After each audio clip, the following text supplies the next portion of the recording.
Hello everyone, welcome to वंश education planet YouTube channel.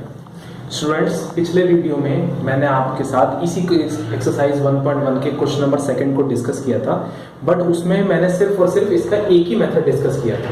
सो इससे related दो मेथड्स और हैं इसके सॉल्यूशन से रिलेटेड, जो कि मैं इस वीडियो में डिस्कस करूंगा। सो चलिए स्टार्ट करते हैं अपना आज का वीडियो। देखिए, इसमें कहा गया कि find 6 rational numbers between 3 and 4। इसका एक और मेथड जो मैं बताना चाहता हूँ वो ये है, वो हम एक्चुअल में नोटिस करें ना तो वो हम 8th क्लास में भी सीख चुके हैं। क्या करना है इसमें हमें, वो देखिए। आपके नंबर्स को पहले नोट कर लीजिए 3 and 4, ठीक है। एक कोई परफेक्ट वैल्यू ले लीजिए जिससे आपको मल्टीप्लाई करना इजी हो।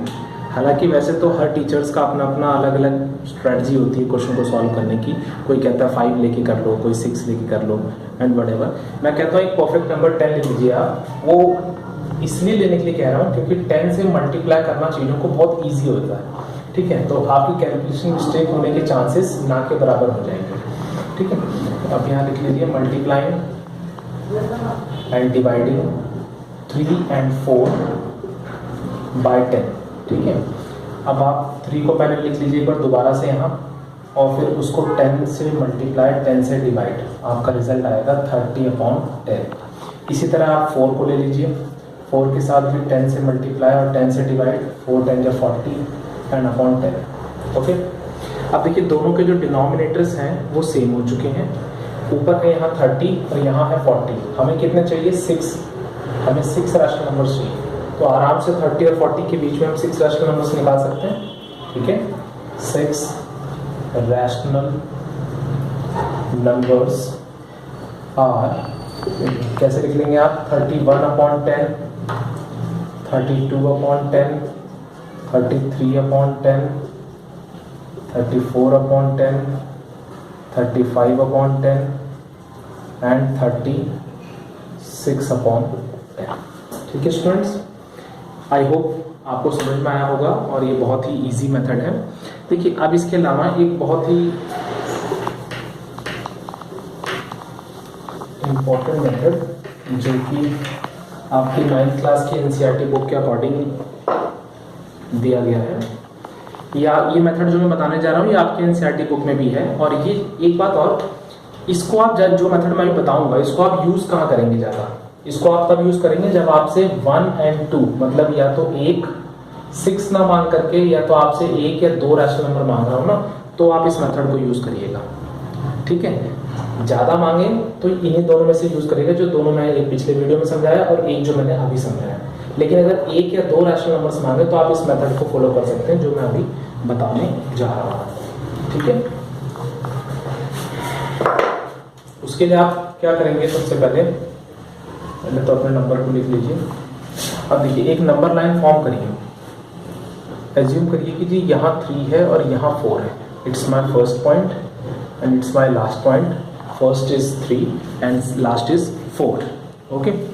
अब एक फॉर्मूला भी मैं यहाँ साइड में लिख देता हूँ, आपको भी समझाऊंगा इसके बारे में। हाफ आर प्लस एस, ये देख रहे हैं आपने formula, half R plus S. R क्या है? R will be your first number.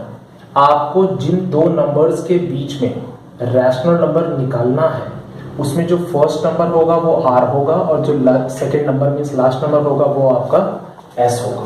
देखिए कैसे। अब आप यहां पहले लिखिए first rational number is equal to, पहले आप किसके बीच में निकालना चाहते हैं? 3 और 4 के बीच में। तो फॉर्मूला लिखेंगे half R plus S. R कौन होगा? 3, क्योंकि आपका फर्स्ट नंबर। जिन दो नंबर्स के बीच में हमें निकालना है उसमें जो फर्स्ट होगा वो आर होगा, और जो लास्ट वाली डिजिट होगी, जो लास्ट नंबर होगा वो एस होगा, ठीक है।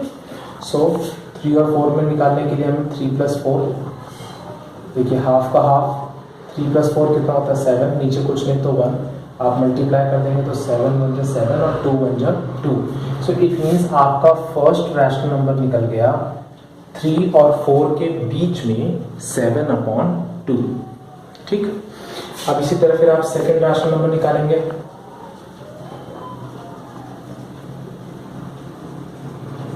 देखिए सेकेंड रैशनल नंबर निकालने के लिए अब 3 और 4 नहीं लेना दोबारा, अब देखिए 3 और 4 के बीच में तो ये आ चुका है, अब इन दोनों के बीच में 3 और 7/2 के बीच में यहाँ हमें एक रैशनल नंबर मिलेगा।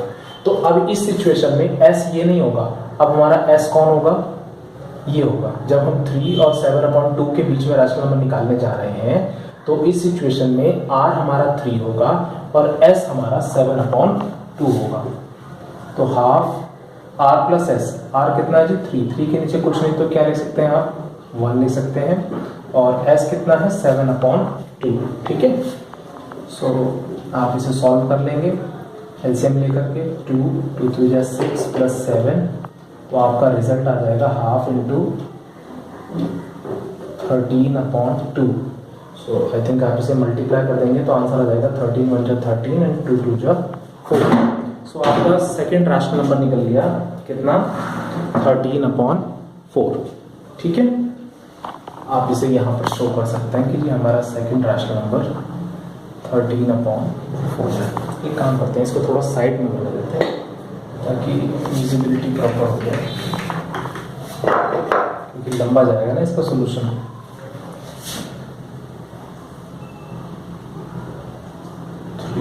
एंड 4 और फॉर्मूला यहाँ लिख देता हूँ साथ में।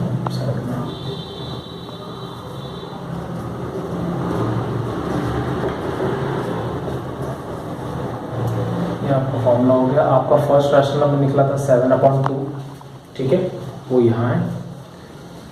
ठीक, और सेकेंड रैशनल नंबर निकला 3 और 7/2 के बीच में, वो है 13/4। ठीक है, अब जिस तरह से आपने 3 और 7/2 के बीच में ये वाला रैशनल नंबर निकाला, इसी तरह आप 7/2 और 4 के बीच में भी रैशनल नंबर निकाल सकते हैं। सो थर्ड रैशनल नंबर, मैं शॉर्ट फॉर्म लिख रहा हूँ, आप फुल फॉर्म लिख लीजिएगा। थर्ड रैशनल नंबर आपको कितना हो जाएगा, तो अब उसके लिए क्या करना है जी, फिर r प्लस एस। तो देखिए किसके बीच में आप निकालने जा रहे हैं, 7/2 और 4 के बीच में थी, ये आपका r होगा और ये आपका s होगा। तो हाफ 7/2 प्लस 4/1, हाफ का हाफ, आप फिर एलसीएम लेंगे 2 और 1 का, उसे सॉल्व करेंगे तो 7 एंड 4 2 जा 8, हाफ 7 प्लस 8 15/2, मल्टीप्लाई कर देंगे तो 15 1 जा 15 एंड 2 2 जा 4। तो देखिए कितना आ गया जी 15/4। ओके, हाफ लिखा, फॉर्मूले के हिसाब से r 7/2 होगा और s जो होगा वो 4 होगा। एलसीएम लिया 2 और 1 का एलसीएम 2 को 2 से डिवाइड करेंगे, 1 7 जा 7, 1 2 जा 2, 2 4 जा 8, 8 प्लस 7 15 एंड 15 1 जा 15, 2 2 जा 4। ठीक है, देखिए मैंने आपके सामने 3 रैशनल नंबर निकाल के दिखा दी। इसी तरह से आप अपने रिक्वायर्ड रैशनल नंबर 6 मांग ले, 5 मांग ले, जितना भी आपसे रिक्वायर्ड होगा क्वेश्चन के अंदर आप निकाल सकते हैं। करना क्या है, बस यही ध्यान रखना है कि किसे r लेना है किसे s। देखिए सबसे पहले मैंने 3 और 4 से शुरुआत की थी, फिर सेकंड रैशनल नंबर निकालने के लिए मैंने 3 और 7/2 को लिया, थर्ड रैशनल नंबर निकालने के लिए मैंने 7/2 और 4 को लिया। अब अगर इसके आगे आप निकालते हैं तो कैसे करेंगे, अब आप 3 और 13/4 के बीच में निकालेंगे, फिर उसके अगला कैसे निकालेंगे, 13/4 और 7/2 के बीच में निकालेंगे, फिर उससे अगला चाहे तो कैसे निकालेंगे, 7/2 और 15/4 के बीच में निकालेंगे, फिर उससे अगला 15/4 और 4 के बीच में निकालेंगे। देखिए अगर इस मेथड से अगर आप 6 रैशनल नंबर्स निकालने लगेंगे पेपर में तो आपका टाइम बहुत कंज्यूम होगा। इसलिए मैंने आपको अभी थोड़ी देर पहले कहा कि अगर आपसे 1 या 2 रैशनल नंबर मांगता है तो ये मेथड आपके लिए बेस्ट है, आप लगा सकते हैं। इसको करके आप अपने पेपर में क्वेश्चन को अटेम्प्ट कर सकते हैं। लेकिन अगर 2 से ज़्यादा मांगता है तो प्लीज़ इसको ना लगाएं, क्योंकि इसमें टाइम ज़्यादा लगेगा। ठीक है, चलते हैं अपने नेक्स्ट क्वेश्चन की तरफ।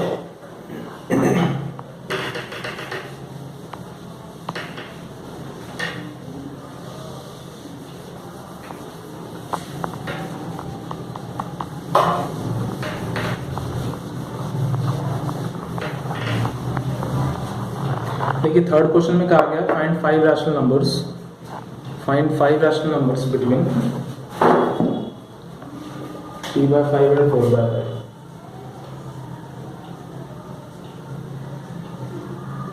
find 5 rational numbers between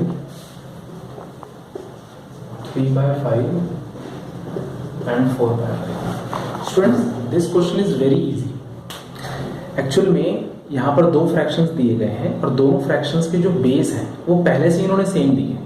अगर नहीं देते ये लोग सेम, क्वेश्चन में सेम नहीं होता, वो हमारी थर्ड कैटेगरी है. जैसा कि मैंने फर्स्ट वीडियो में डिस्कस किया था ना कि मैं तीनों कैटेगरीज को समझाऊंगा एक करके. ठीक है, तो ये हमारी सेकंड कैटेगरी जिसमें कि हमारा जो गिवन क्वेश्चन है उसमें बेस सेम है. So now it's very easy. अब इसमें भी दो पार्ट्स हैं, मतलब दो तरीके हैं. देखिए, इसमें भी अगर आप चाहें तो पहले तो वही मेथड जो मैंने आपको बताया था कि जितने रैशनल नंबर्स मांगे गए हैं उससे आप एक फालतू लगा लीजिए, उसमें 1 एक ऐड कर लीजिए. कहने का मतलब 5 में 1 ऐड करेंगे तो कितना हो जाएगा 6. आप इसको 6/6 से करके देख लीजिए कि क्या उससे होता है या नहीं. तो देखिए,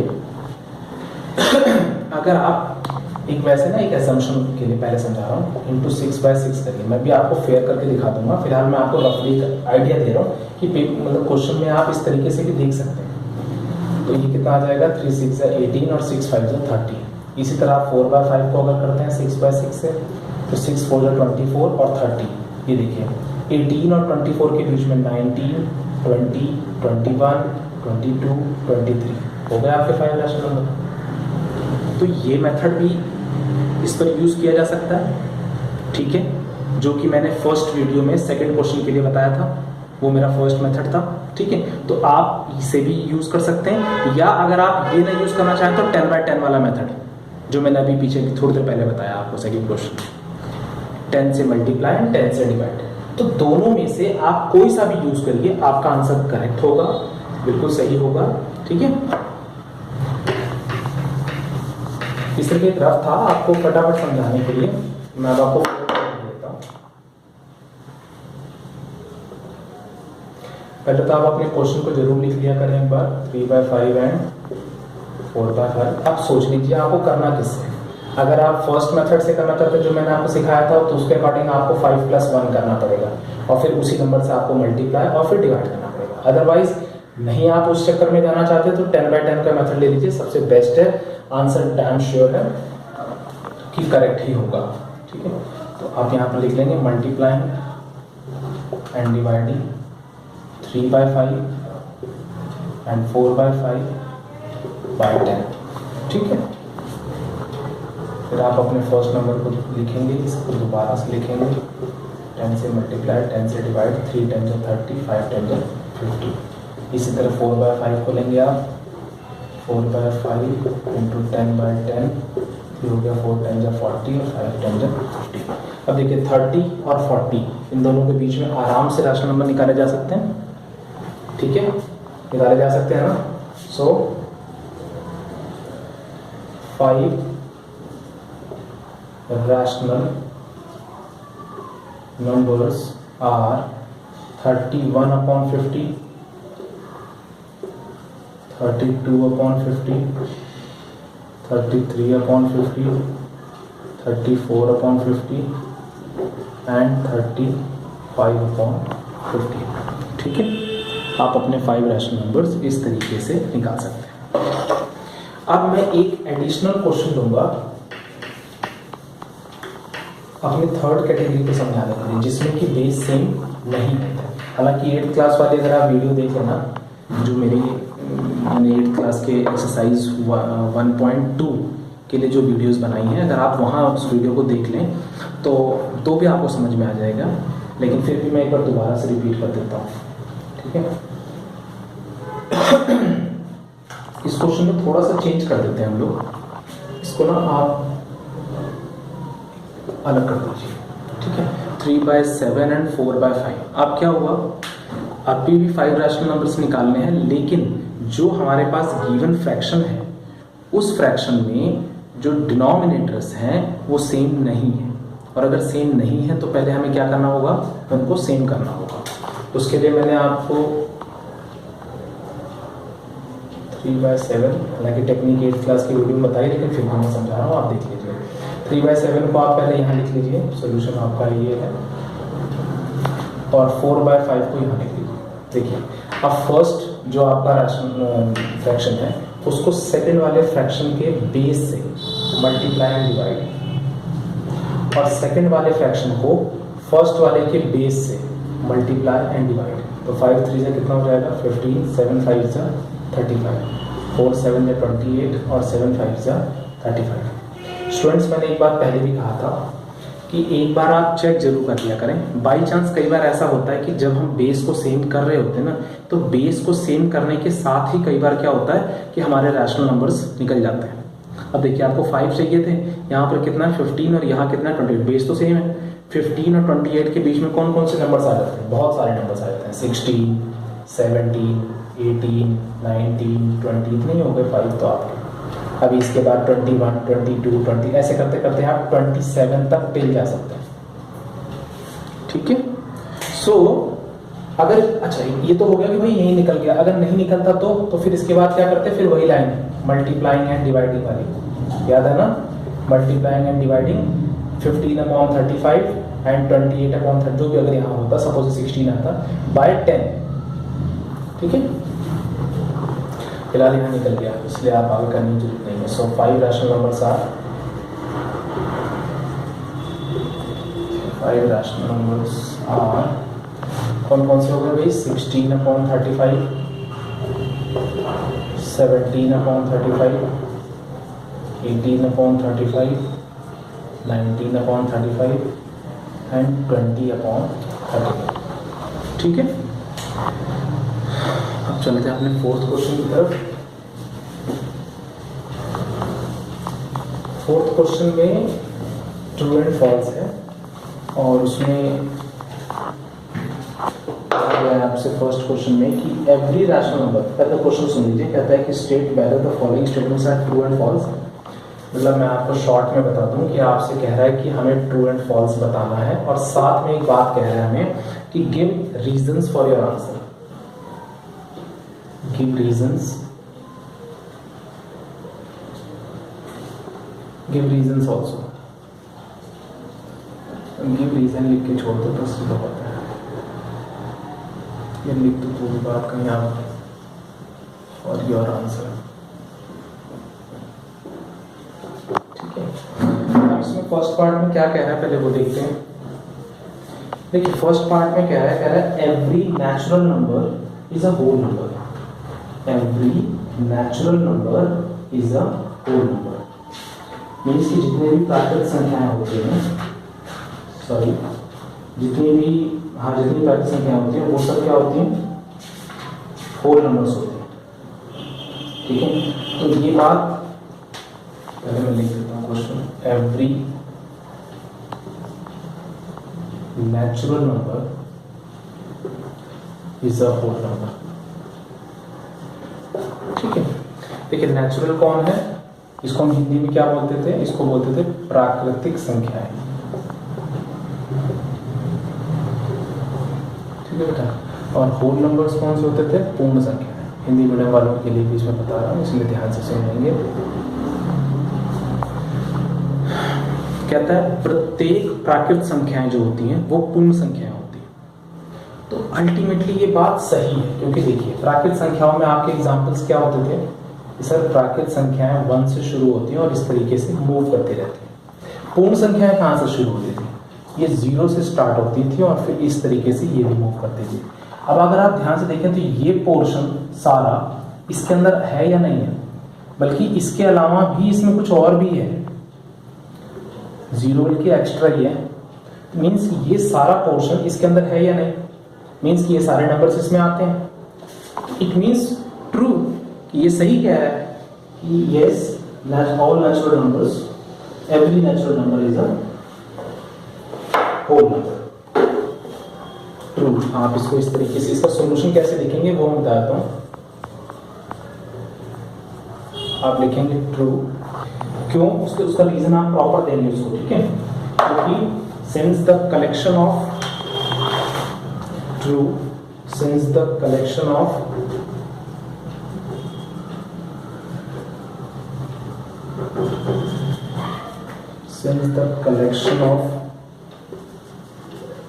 whole numbers contains all the natural numbers. Since the collection of whole numbers contains all the natural numbers, क्योंकि जब हम होल नंबर का कलेक्शन करते हैं तो उसमें सारे नेचुरल नंबर्स भी कंटेन हो जाते हैं, मतलब उसमें आते हैं सारे natural numbers. Okay, that's why our answer is true. ठीक है, अब बात करते हैं अपने सेकेंड पार्ट की. सेकेंड पार्ट में क्या कहा गया वो करते हैं. इसको रख दूं.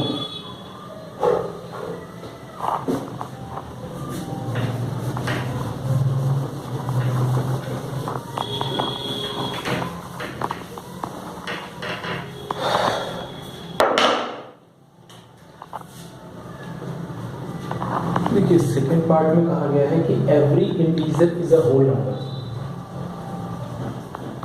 एवरी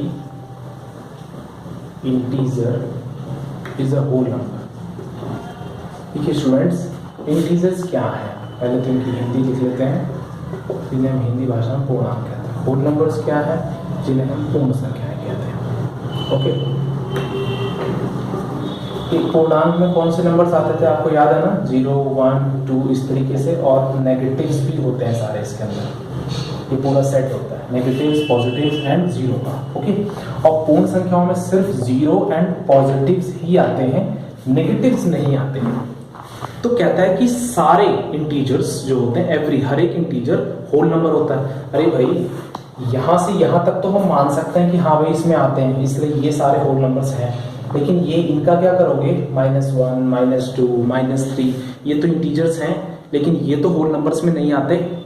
सो इट मीन्स कि ये गलत कह रहा है, ये सेइंग फॉल्स. ठीक है, तो हम इसमें लिख देंगे आंसर में फॉल्स सॉल्यूशन इसके. भाई ये गलत कह रहा है, इट इज फॉल्स. अब उसमें इसका रीजन भी मांगना है, तो आप कोई भी एक नंबर ले लीजिए, नेगेटिव में ले लीजिए. सपोज -1, -2 करते करते -5 तक आओगे. -1 ले लीजिए आप, छोड़िए सारी बात. -1 दिख रहा है आपको. अब -1 इंटीजर है लेकिन पूर्ण होल नंबर तो नहीं है ना. सो आप लिखेंगे false. For example -1 is not a whole number. वही सीधी सी बात है, -1 जो है वो एक इंटीजर तो है बट वो एक होल नंबर नहीं है. So that's why this statement is false. Okay, अब हमारा एक लास्ट पार्ट रह गया, उसकी भी बात कर लेते हैं.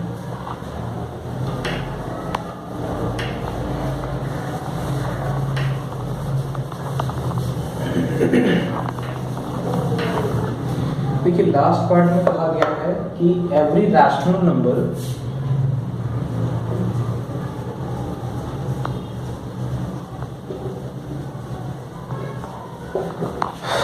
every rational number is a whole number.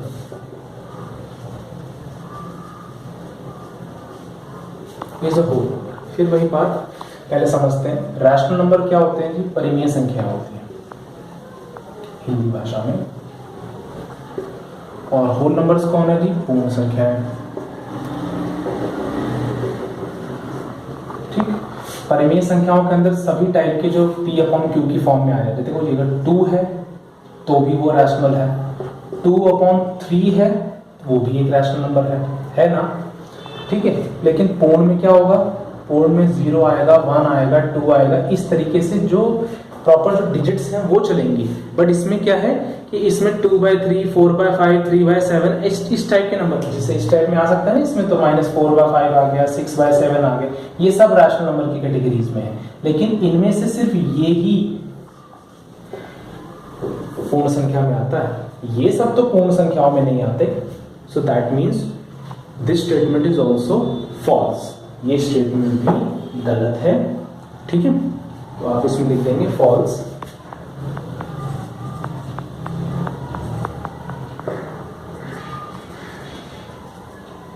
For example, so reason तो चाहिए ना, तो आपको रीजन तो देना पड़ेगा. फॉल्स फॉर एग्जाम्पल, अब इसमें से एक नंबर ले लीजिए आप, 2/3 सपोज हमने ले लिया जी. 2/3 is a rational number.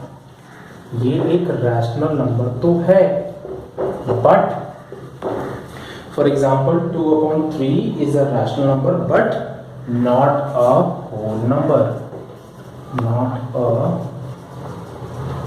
Whole number. ये एक रैशनल नंबर तो है लेकिन होल नंबर नहीं है।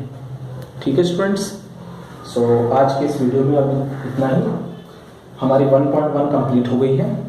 अब अगले वीडियो में मैं आपको 1.2 कराऊंगा। So thank you so much.